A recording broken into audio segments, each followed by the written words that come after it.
Alrighty, so I've got a little bit of low compression on this Volvo engine here. It's a 5-cylinder, and cylinders 3 and 4 were around, I think, 125 psi if I remember, and the rest were 145. So already as a whole, they're low. They should be 185. But I'm going to go through and show you guys how to kind of eliminate different causes. So there are a couple main causes of low compression. You have piston rings, intake valve, exhaust valve, and head gasket.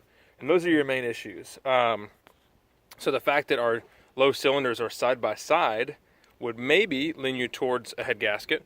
We're not losing any coolant though, and no oil is getting in the coolant. So what we're going to do is pull out the spark plugs. Go ahead and pull out all the spark plugs, and we're going to use a compression testing tool like this one here. Just pick out the short piece that you need for your threads of spark plug. And then we're going to use a adjustable air sprayer here, and then a piece of 5/16 hose. So there's a little barb underneath here. You can see this is the little piece that was on here. I took it off, and I put a piece that had one threaded side with a barb on it. That way we can control how much air is going into the engine. So what we want to do is we want to bring the cylinder that we're testing up to top dead center on the compression stroke.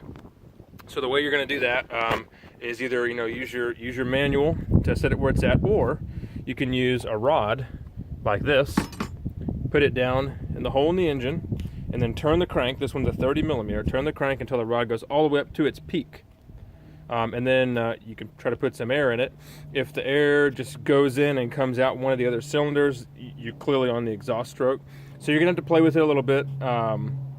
You can also watch down with a flashlight inside there if you have a buddy, of course, and see when it's at top dead center. So anyway, you'll go ahead and thread this down in there, and then spray a very, very small amount of air into the engine. If you spray too much, or if you just connect full shop air, it's going to turn the engine, and you're going to have to do it all over again. So just go with a very small amount of air. And what we're trying to do is compress the cylinder, and then find out where the leak is. So what we're doing here, you can see I've got spark plugs out of 2, 3, and 4. We're testing number 4 right now. And I'm going to put in a very small amount of air. So let's listen to it.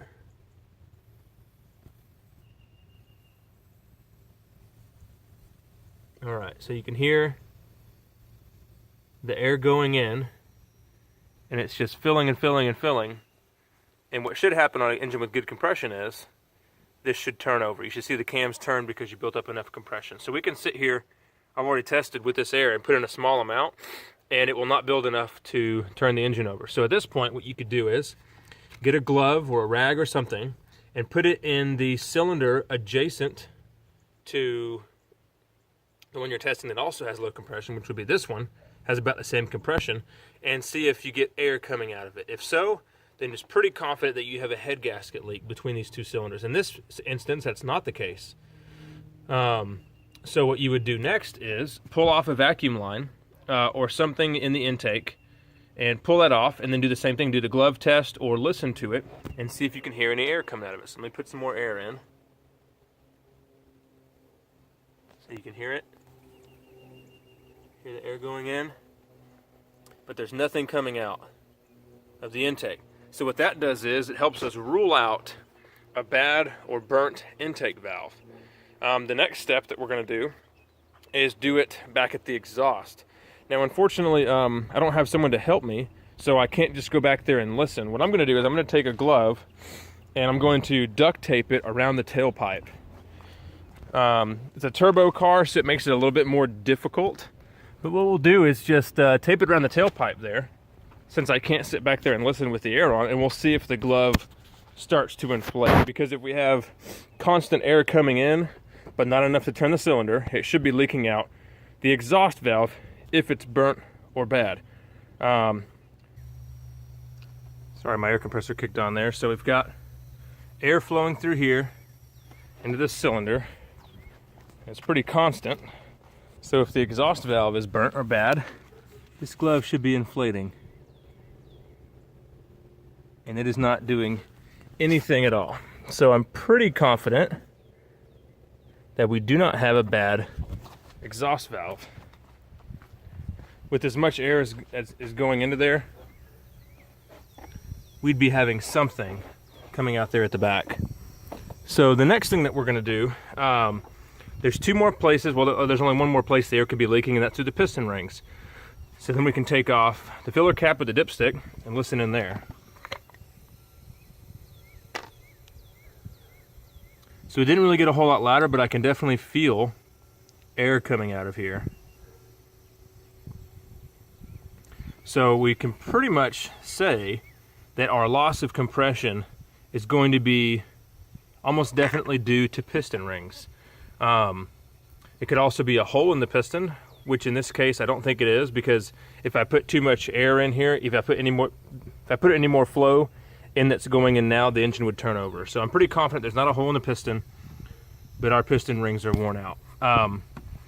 Now, probably what I'll do here in just a second, we'll go ahead and put in this spark plug and see if we can build up any more compression. And that will completely eliminate the head gasket.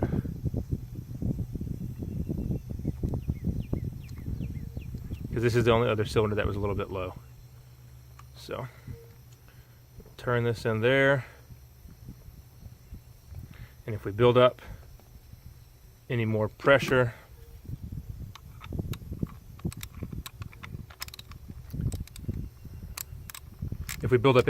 then we'll know we could have a head gasket issue. So there's no air coming out of anywhere else. It doesn't sound like anything has changed. I can definitely feel air coming out of here, and I can smell the oil coming up. So we still have, as you can hear, constant air pressure coming through. It's not coming out of the intake valve, and we'll double check back here. This is definitely not filling up. So anyway, I hope that helps anybody out if you're trying to diagnose bad compression, or if you think maybe you have symptoms of a burnt valve. It could help you out a little bit, because you know it sucks to do the whole job thinking you have a burnt valve, pull the head off, and then that's not what the case is. You need to pull the whole engine and do piston rings. This is just something I kind of threw together. If you have any questions, put them in the comments, and definitely share any information that you might have down there to help some other people out. So thanks for watching. I've put a glove over the oil filler cap just to kind of illustrate. Check it out. So that thing is just filling up. So hopefully that'll illustrate that point. All right, now what I've done to simulate a burnt exhaust valve is I put in the other spark plugs, and I actually turned the crankshaft just enough to where this glove started to fall. So now all of the air we're sending in, you can still hear, should be going out the exhaust valve. So this will simulate a burnt exhaust valve. Put the glove back in the tailpipe, and check it out. Just blows right back up. So if you have a burnt exhaust valve, that's what you're going to be looking for there. We could go ahead and do the same thing, turn the crank the other way, and open the intake valve, and put something right here, and the glove would blow up there. But I think I've done enough to explain each of those points. Then what you can do is just do the same thing to each cylinder. Maybe next, off camera, just for my own knowledge, I'll test a good cylinder and see how that goes. But anyway,